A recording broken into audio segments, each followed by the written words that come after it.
தமிழ்ச்செல்விய சீக்கிரமா சேது புரிஞ்சுக்கிட்டு தமிழ்ச்செல்வியோட சேர்ந்து வாழ்ந்தா நல்லா இருக்கும்னு நீங்க நினைச்சீங்கன்னா இந்த வீடியோக்கு ஒரு லைக் பண்ணுங்க.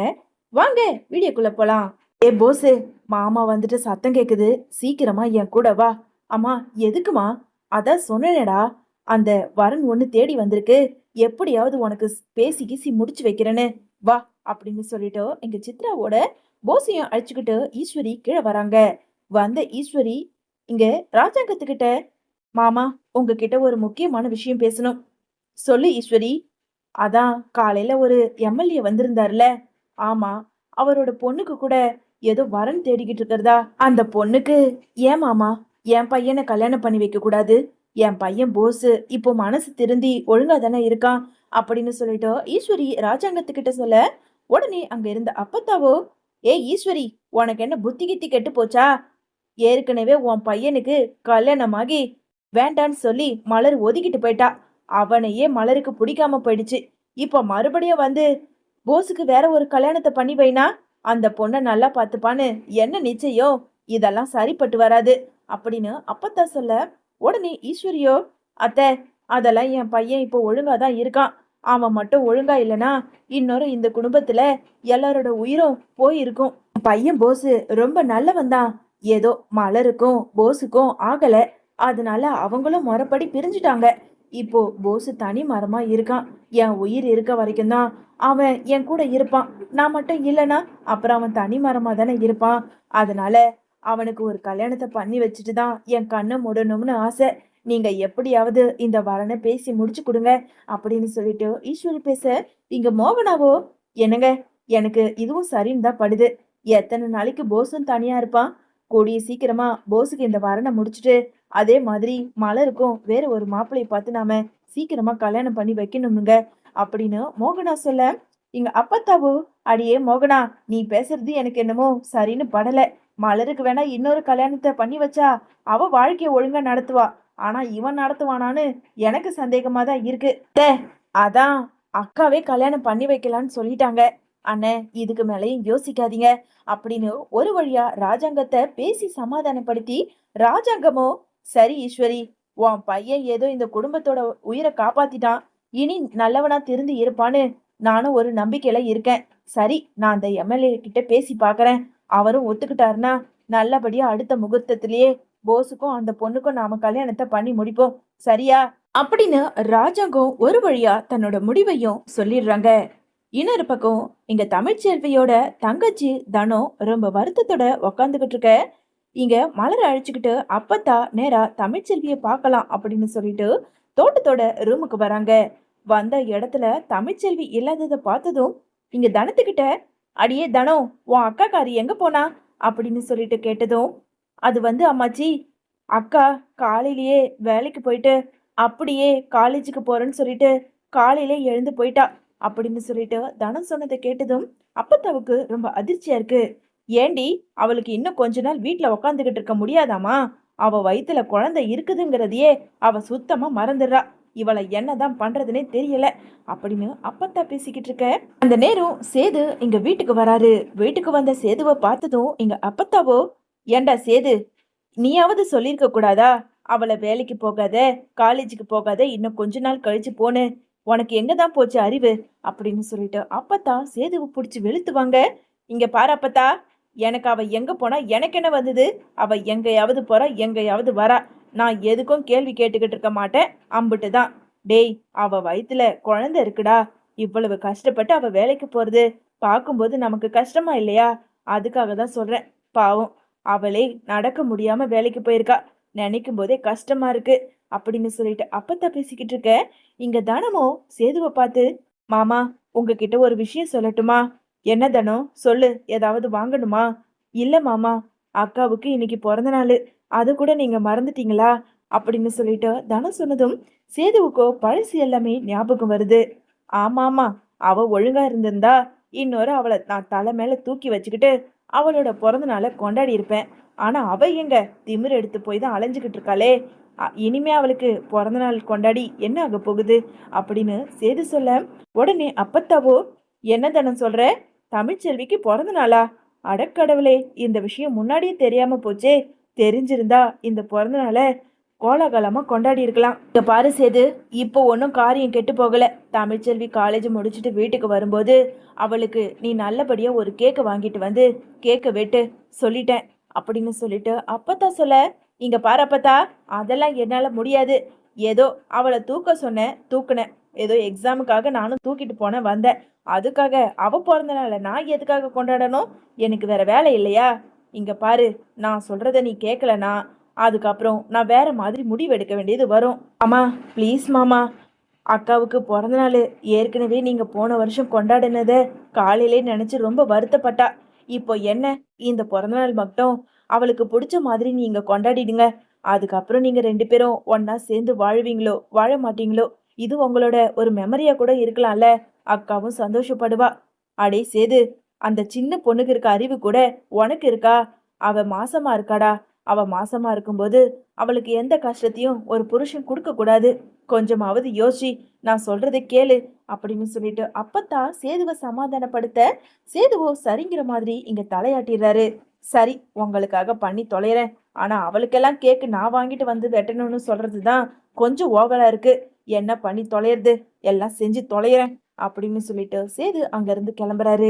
இன்னொரு பக்கம் தமிழ்ச்செல்விக்காக சேது பிறந்த நாள் கொண்டாட்டம் கேக்கு வெட்டி சந்தோஷமா இருக்க போறாங்க அப்படிங்கிற விஷயம் இங்க ஈஸ்வரிக்கு தெரிய வந்து ஈஸ்வரியோ போஸ் கிட்ட சொல்லிக்கிட்டு இருக்காங்க. அடே போஸ், உனக்கு ஒரு விஷயம் தெரியுமா? அந்த தமிழ்ச்செல்விக்கு இன்னைக்கு பிறந்த நாளா. கேக்கு வெட்டி எல்லாரும் சந்தோஷமா இருக்க போறாங்களாம். இன்னொன்னு, அவளை இந்த வீட்டை விட்டு ஒட்டு மொத்தமா ஒதுக்கி தள்ளலான்னு பார்த்தா கடைசியில அவ இப்படியே கொஞ்சம் கொஞ்சமா உள்ள வந்துடுவா போல இருக்குடா. அவ மட்டும் இந்த வீட்டுக்குள்ள வந்துட்டான்னு வச்சுக்கோ, அதுக்கப்புறம் உன்னை பத்தி கண்டிப்பா மாமா கிட்ட சொல்லிடுவா. அப்படி சொன்னான்னு வச்சுக்கோ, அடுத்த நிமிஷமே உன்னையும் சரி என்னையும் சரி இந்த வீட்டை விட்டு மறுபடியும் வெளியே துரத்தி விட்டுட்டு நம்ம போய் கொட்டகைக்குள்ள இருக்க வேண்டியதுதான் அப்படின்னு சொல்லிட்டு இங்க போஸ் கிட்ட ஈஸ்வரி சொல்லிக்கிட்டு இருக்க. அம்மா, என்னம்மா சொல்ற? அப்படியா? விடக்கூடாதுமா. கண்டிப்பா இந்த பிறந்த நாள் கொண்டாட்டம் நடக்கவே கூடாது.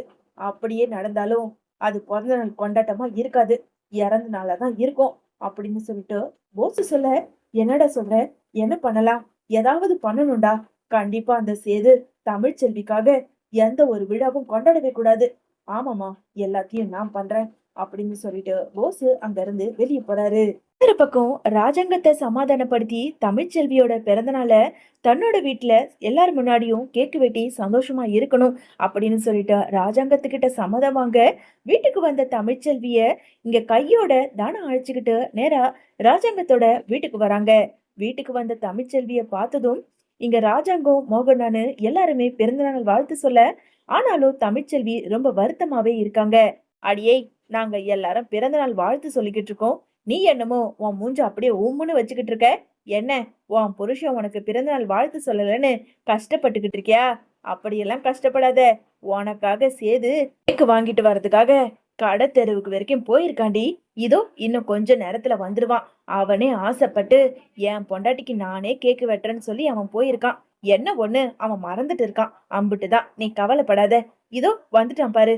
வாயா சேது, வா அப்படின்னு சொல்லிட்டு சேதுவை அப்பத்தா கூப்பிட, சேதுவோ அந்த கேக்கை எடுத்துக்கிட்டு வந்து அப்படியே டைனிங் டேபிள்ல வச்சுட்டு நேரா எங்க அப்பத்தா கிட்ட வராங்க. சொல்லு அப்பத்தா. டேய், கேக்கெல்லாம் வாங்கிட்டு வந்தியா? ஆ, கேக்கெல்லாம் வாங்கிட்டு வந்து அங்கதான் வச்சிருக்கேன். டேய், உன் பொண்டாட்டி நீ பிறந்த நாள் வாழ்த்து சொல்லலன்னு முகமெல்லாம் பாரு, வருத்தமா இருக்கு.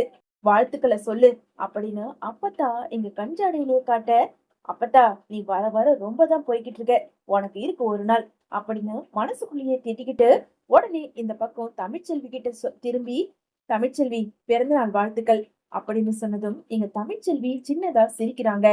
இன்னொரு பக்கம் இங்க டைனிங் டேபிள்ல இருந்த கேக்க யாருமே கவனிக்காததுனால அங்க எல்லாரும் மும்முரமா பேசிக்கிட்டு ஒரு பக்கம் இருக்க, இன்னொரு பக்கம் ஈஸ்வரியும் போஸும் இங்க கேக் கிட்ட வராங்க.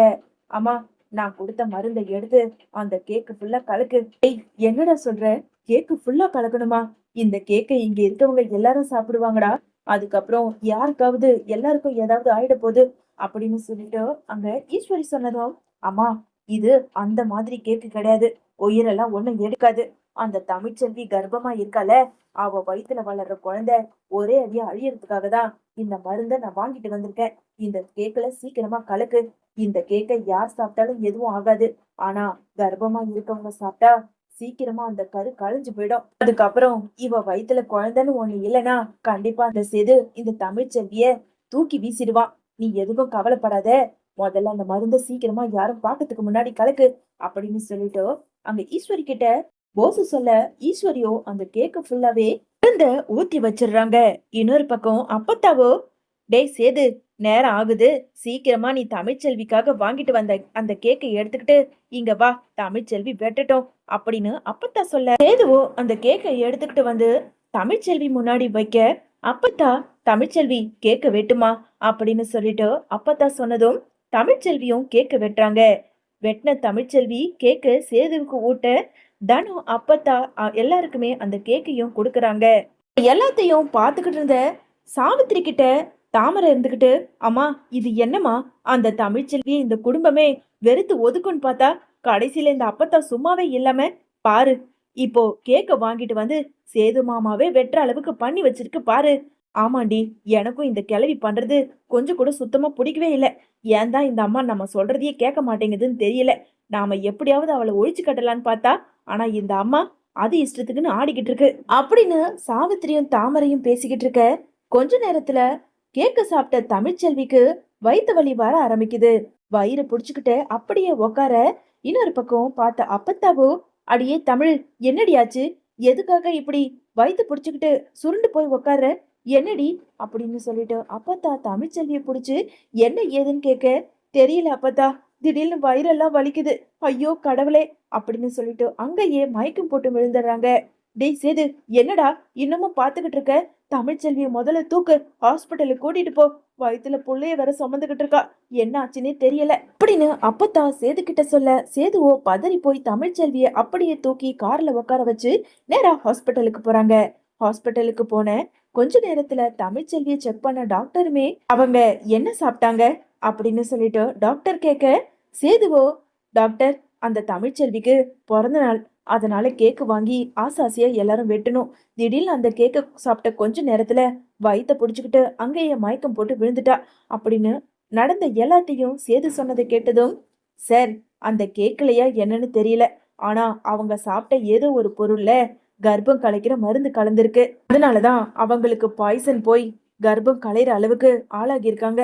ஆனா நல்ல வேலை, நீங்க சரியான நேரத்துக்கு கூட்டிட்டு வந்திருக்கிறதுனால நாங்க அவங்களோட உயிரையும் காப்பாத்திட்டோம், அவங்க வயித்துல இருக்க குழந்தையும் காப்பாத்திட்டோம். இனிமேலாவது உங்களோட மனைவியை நீங்க நல்லபடியா பாத்துக்கோங்க அப்படின்னு சொல்லிட்டு எங்க டாக்டர் சொல்லிட்டு அங்க இருந்து போக, உடனே அங்க வந்த ஹாஸ்பிட்டலுக்கு வந்த அப்பத்தா மலரு மோகனானு எல்லாருமே பதறி போய் கேட்க, சேதுவோ அவ சாப்பிட்டிருக்க பொருள்ல தான் ஏதோ மருந்து கலந்திருக்கு அப்படிங்கிற உண்மையை சொன்னதும் அப்பத்தாவுக்கு ரொம்ப அதிர்ச்சியா இருக்கு. ஏயா சேது, அவ என்னையா சாப்பிட்டா, அவ சாப்பிட்டது நீ வாங்கிட்டு வந்த கேக்கு தான், ஒருவேளை அந்த கேக்குல ஏதாவது கலந்திருக்குமா, கடவுளே, கெட்டு போன கேக்கு ஏதாவது வாங்கிட்டு வந்துட்டியா அப்படின்னு சொல்லிட்டோ அப்பத்தா கேட்க, இல்ல அப்பத்தா, நான் நல்ல கேக்கு தான் வாங்கிட்டு வந்தேன், ஏன் முன்னாடிதான் செஞ்சாங்க, இதுல ஏதோ ஒரு குளறுபடி நடந்திருக்கு. ஆமா, சந்தேகமே வேண்டாம் மாமா, நீங்க வேணா அந்த கேக்க, ஏற்கனவே இந்த தமிழ்ச்செல்வி உங்களுக்கு கேக்கல மயக்க மருந்து கலந்து கொடுத்தால, அந்த மாதிரி நீங்க கூட ஏதோ லேபு அது இதுன்னு சொன்னீங்களே, அதுல எடுத்துக்கிட்டு போய் இந்த கேக்க எடுத்துட்டு போய் கொடுங்க, அதுல ஏதாவது கலந்துருக்கான்னு கண்டிப்பா அவங்க சொல்லிடுவாங்கல்ல அப்படின்னு சொல்லிட்டு மலர் சேதுவுக்கு ஒரு ஐடியா கொடுக்க, சூப்பர் மலரு, நீ சொன்னதுதான் சரி, நான் ஒழுங்கா தான் அந்த கேக்க வாங்கிட்டு வந்தேன், ஆனா வீட்டுக்கு வந்ததுக்கு அப்புறம் தான் அந்த கேக்ல யாரோ எதை கலந்துருக்காங்க, விட மாட்டேன், விடவே மாட்டேன், யாரோ இந்த மாதிரி ஒரு காரியத்தை பண்ணிருக்காங்க, இப்பவே போய் அந்த கேக்ல யார் என்ன கலந்ததுன்னு நான் உண்மையை கண்டுபிடிக்கிறேன், அப்பத்தா அது வரைக்கும் நீ தமிழ்ச்செல்விய நல்லபடியா பாத்துக்க அப்படின்னு சொல்லிட்டு சேது அங்க இருந்து கிளம்பி நேரா வீட்டுக்கு வராரு.